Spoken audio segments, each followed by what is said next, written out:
Bonjour à tous, j'espère que vous allez bien. Aujourd'hui c'est une petite vidéo spéciale, c'est un petit peu un vlog, mais je trouvais ça intéressant de vous le sortir sur la chaîne quand même parce que c'est un vlog qui est là grâce à vous. On va faire notre tout premier passage en radio et forcément c'est par rapport à l'Urbex, donc c'est grâce à vous. Je sais pas si on va pouvoir filmer à l'intérieur, on va voir ça tout de suite. Si jamais on peut, en tout cas on va vous mettre des passages ou des extraits de ce qu'on aura dit, comme ça je trouve ça aussi intéressant parce que vous savez un peu ce qu'on pense aussi. Puis ça peut vous lâcher des petits des anecdotes, etc.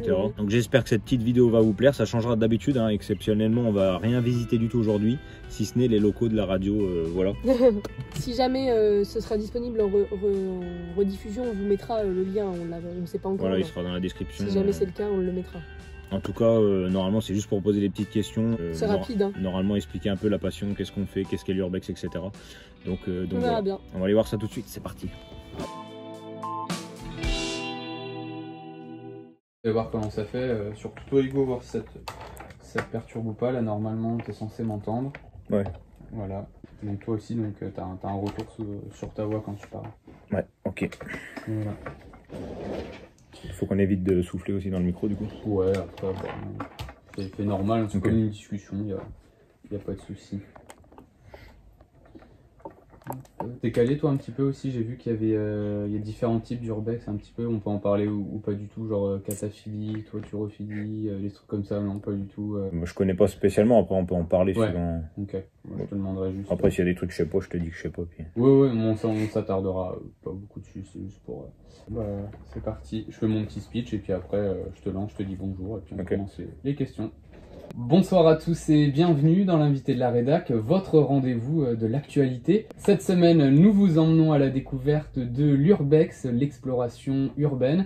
Il partage ses aventures sur les réseaux sociaux. Ce soir, il nous raconte sa démarche. Bonjour Hugo. Bonjour.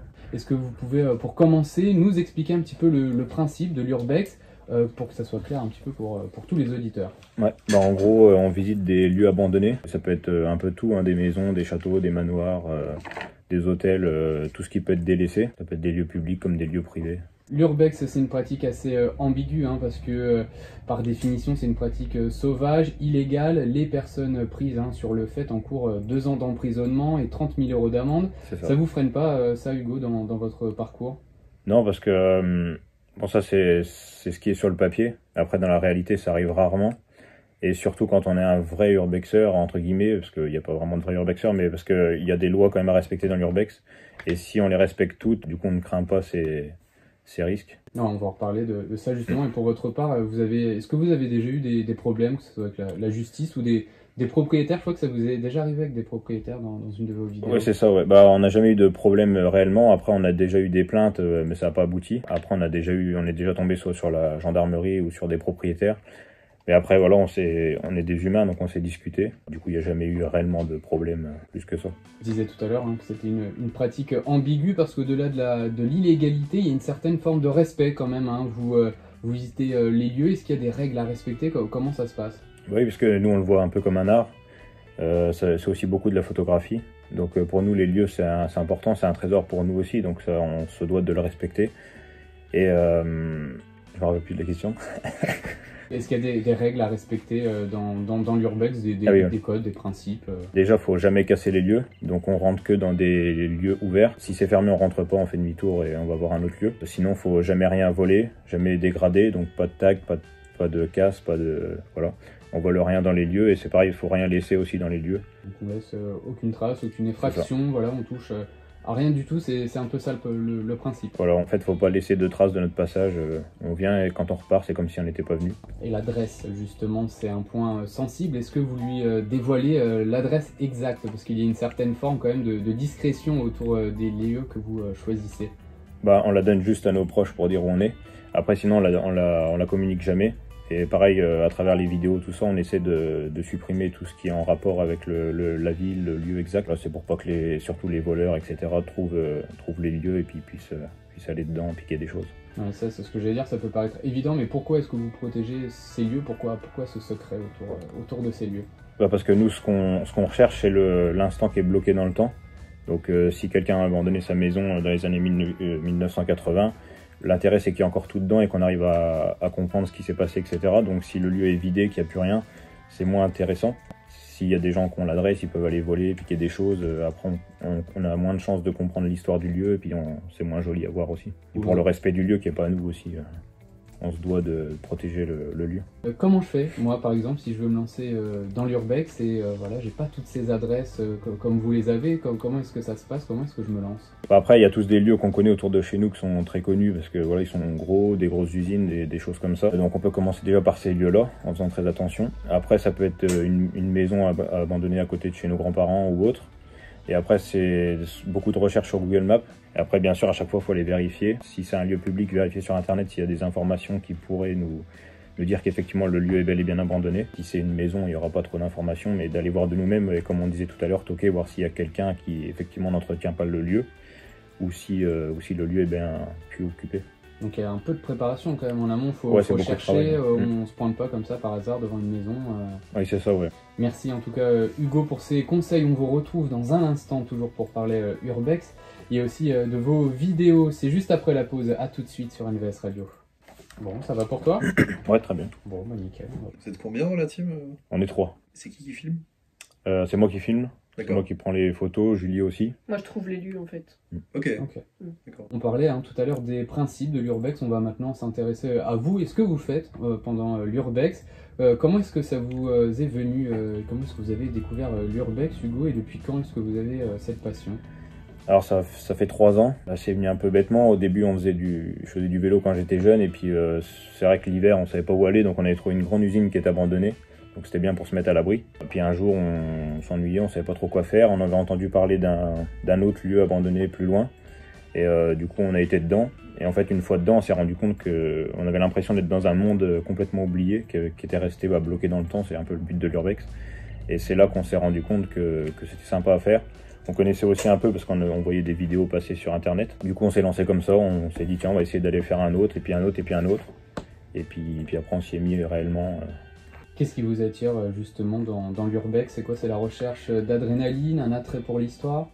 Oui, c'est ça, c'est un peu beaucoup de choses à la fois, parce qu'il y a les photographies, c'est très sympa à prendre. Après, il y a des belles choses à voir, on apprend aussi beaucoup de choses. Nous, dans tous les lieux qu'on fait, on connaît très peu de choses de ce qu'on voit, parce que c'est des choses qu'on n'a plus aujourd'hui. Et après, pour moi, la chose qui me fascine le plus, c'est qu'on est vraiment dans un monde qui est abandonné. En fait, il y a personne autour, il n'y a plus de bruit, tout est bloqué, plus rien ne fonctionne, il n'y a plus d'eau, plus d'électricité. Et c'est vraiment impressionnant, ça fait un peu ce que les gens ont vécu pendant le Covid. Quand on sortait dans la rue, il n'y avait personne, et c'est un peu apocalypse. Et c'est ça qui est sympa à voir, en plus de toute la dégradation du lieu. C'est vraiment impressionnant en fait, quand on est dedans. Une passion que vous partagez sur les réseaux sociaux, vous cumulez plus de 3000 abonnés sur YouTube et plus de 5000 sur TikTok. Pourquoi avoir décidé de partager votre passion? Après, ça s'est fait un peu naturellement, parce que j'ai toujours été à beaucoup filmer tout ce que je faisais tous les jours. Donc du coup c'est venu naturellement, et puis vu que je regarde pas mal de vidéos sur YouTube, voilà, c'est un peu ce que j'aime faire. Vu qu'on aimait bien la photographie, du coup on a fait les réseaux aussi en même temps. Puis vu que ça a marché en fait très rapidement, parce que peut-être qu'on aurait abandonné si les 2-3 premières vidéos n'auraient pas marché, mais ça a marché rapidement. Et du coup ça nous a plu en fait d'avoir le contact aussi avec les gens, et d'avoir des retours, d'apprendre des choses que les gens nous disent beaucoup dans les commentaires, qu'est-ce qu'on voit quand on sait pas, etc. Et du coup voilà, on s'est mis à fond dans les vidéos, et c'est venu comme ça en fait. Vous n'êtes pas tout seul pour faire tout ça, vous êtes justement venu accompagner, vous êtes un petit groupe? C'est ça, on est 3, il y a Adrien et Julie avec moi. Puis bon, après on s'aide entre nous, c'est moi qui fais le plus gros, parce que c'est moi qui filme, qui fait les montages. Et après ils m'aident aussi, et puis ils aiment bien aussi prendre les photos, tout ça, chercher les lieux. Donc voilà, on est 3. Pour publier vos vidéos, vous utilisez le pseudo Poche Urbex sur les réseaux sociaux. Pourquoi ce nom? Est-ce qu'il y a une signification? Ouais, il y a une signification. Alors déjà parce que ça sonnait bien, j'ai bien aimé, mais c'est parce qu'au tout début, quand je cherchais justement un nom pour pas mettre mon nom en priorité, vu qu'on était un groupe, au tout début en fait on avait une idée qui nous était passée par la tête, c'était de faire avec un pochoir, de marquer notre nom en fait sur chaque lieu qu'on visitait, pour en quelque sorte se dire tiens, les gens quand ils vont passer après ils vont dire ah tiens, un Poche Urbex c'est passé par là. Et en fait très rapidement on s'est rendu compte que justement ça allait pas avec les règles de l'urbex, parce que ça dégradait le lieu. Et du coup on a abandonné cette idée, d'ailleurs on ne l'a jamais fait, mais vu que je trouvais que le nom Poche Urbex sonnait bien, du coup on a gardé ce nom là. Donc une vidéo par semaine, vous réussissez quand même à tenir le rythme, à trouver chaque fois un lieu différent? Ouais, c'est ça, ouais. C'est beaucoup de recherche, parce que c'est vrai que c'est compliqué de trouver, trouver des lieux c'est assez facile, mais après il faut trouver des lieux quand même qui a des choses à montrer. Parce que bon, des ruines, après ça intéresse beaucoup de personnes, c'est plutôt sur la photographie. En vidéo, il y a moins de choses à montrer, sauf s'il y a une grande histoire. Mais oui, ça demande beaucoup de recherche pour pouvoir sortir des lieux toutes les semaines. Après, il y a beaucoup de lieux abandonnés partout en France. Et puis nous, on a la chance de pouvoir aller partout aussi. On va aussi à l'étranger. On n'y a pas encore trop été, mais là, cette année, c'est prévu d'aller en Italie, en Espagne. Et puis peut-être en Belgique, mais oui, il y a des lieux partout, donc faut qu'on bouge. On le voit avec vos vidéos que vous postez, qui sont beaucoup regardées. Il y a aussi de plus en plus de personnes qui se lancent dans l'urbex. Pourquoi un tel engouement pour cette activité? Comment vous l'expliquez, vous? Je pense que ça vient principalement des réseaux, parce qu'en vrai de vrai, ça existe depuis déjà très longtemps. Je sais que nous, on a beaucoup un public âgé, enfin plus âgé que nous du moins, qui nous suit sur YouTube. Et c'est vrai que même eux, dans les commentaires, nous disent souvent, on faisait ça aussi quand on était jeune, mais ça n'avait pas un nom spécifique. Et aujourd'hui, ça a un nom, et puis on en voit passer un peu partout. Vous pensez qu'avant, ça se faisait aussi, mais c'était pas aussi médiatisé, pas aussi montré aux autres? Ouais, c'est ça. Je pense qu'avant, c'était juste les gens, ils allaient visiter un petit truc qui était à côté de chez eux, puis ça s'arrêtait là, parce qu'ils pensaient pas qu'il y avait autre chose. Pour donner un exemple, on est abonné à des Italiens, donc quand on voit ce qu'ils font en Italie, on se dit tiens, on va aller faire en Italie les lieux qu'ils ont fait. Je pense que c'est ça qui a vachement élargi la passion. Est-ce qu'il y a une visite, une sortie qui vous a plus marqué qu'une autre, et que vous pouvez nous raconter un petit peu? Ouais, c'est pas encore sorti sur YouTube, ça va arriver cet été normalement. C'est des gros palais qu'on a fait il y a déjà 2 ans. C'était des gros palais abandonnés de princes d'Arabie. Et il y avait encore tout dedans, donc là c'est vraiment tout en or à l'intérieur, avec des gros lustres, des gros canapés, des choses qu'on n'a pas l'habitude de voir du tout. Et c'est vrai que ce lieu-là m'a beaucoup marqué, parce que déjà à voir c'était impressionnant. Et en plus de ça, c'était un lieu qui était quand même compliqué d'accès, il fallait vraiment pas se faire voir. Et l'entrée était assez compliquée. Il fallait réussir à passer sous un volet, et on avait bloqué le volet avec des pierres. Mais le problème, c'est que le lieu était assez grand, et en gros, on est resté quand même 7 heures dedans. Et il fallait pas que pendant ces 7 heures, quelqu'un referme le volet, sinon on était enfermé dans le lieu. Donc c'était très stressant, mais à la fois, c'était vraiment un beau lieu, fallait le faire. Merci Hugo de nous avoir éclairé sur ce sujet, l'urbex. Merci. On rappelle qu'on peut suivre vos aventures sur les réseaux sociaux, TikTok, YouTube, avec Poche Urbex. C'est ça. Merci également aux auditeurs pour leur fidélité. On se retrouve la semaine prochaine pour un nouvel épisode de l'invité de la rédac. En attendant, portez-vous bien et belle soirée sur NVS Radio. Bon, c'est tout bon. Parfait. Ça va, ça a été? Ouais, super. Ouais. Là, c'est bizarre de retrouver le son. Je suis pas habituée. Bon, et ben voilà, l'interview est faite. Vous l'avez vu en même temps, donc j'espère qu'elle vous a plu. Juste, j'ai pas réussi à placer que je remercie mes abonnés, donc je le fais là. Je vous remercie à tous, parce que vraiment, en plus, si on a fait ça aujourd'hui, c'est quand même grâce à vous, parce qu'on a plein d'abonnés et de plus en plus de personnes qui nous suivent qu'on a été invité sur cette radio. Donc je vous remercie infiniment en tout cas. Et voilà, c'était très chouette. Franchement, c'était cool. C'était sympa. Ouais. Si jamais, là, du coup, vous aurez eu l'interview dans ce format-là. Mais si vous voulez la voir avec la bonne qualité et tout ça, vous pouvez la retrouver sur le site en streaming. Voilà. Enfin, en podcast, pas en streaming. Oui, c'est en podcast. En et on vous met le lien dans la description. Ça va être peut-être plus intéressant et notre approche. C'est dommage qu'il n'y avait pas Adrien, parce que forcément on est en semaine, donc là il travaille. Donc il n'a pas pu venir avec nous. Mais de toute façon, Julie n'a pas voulu parler, donc comme ça, il n'y a que moi qui a parlé. J'ai écouté. En fait, ils nous ont bien mis à l'aise, donc ça s'est bien passé. Ouais, ils ont posé des questions pertinentes. Franchement, c'était cool. Et puis c'était pas compliqué, c'était pas stressant, c'était facile à faire. En tout cas, là, c'était très simple. Bon, après, c'est une petite radio. C'était très bien. Mais bon, je pense même dans une grosse radio, c'est pareil. De toute façon, c'est simple. Oui, hein.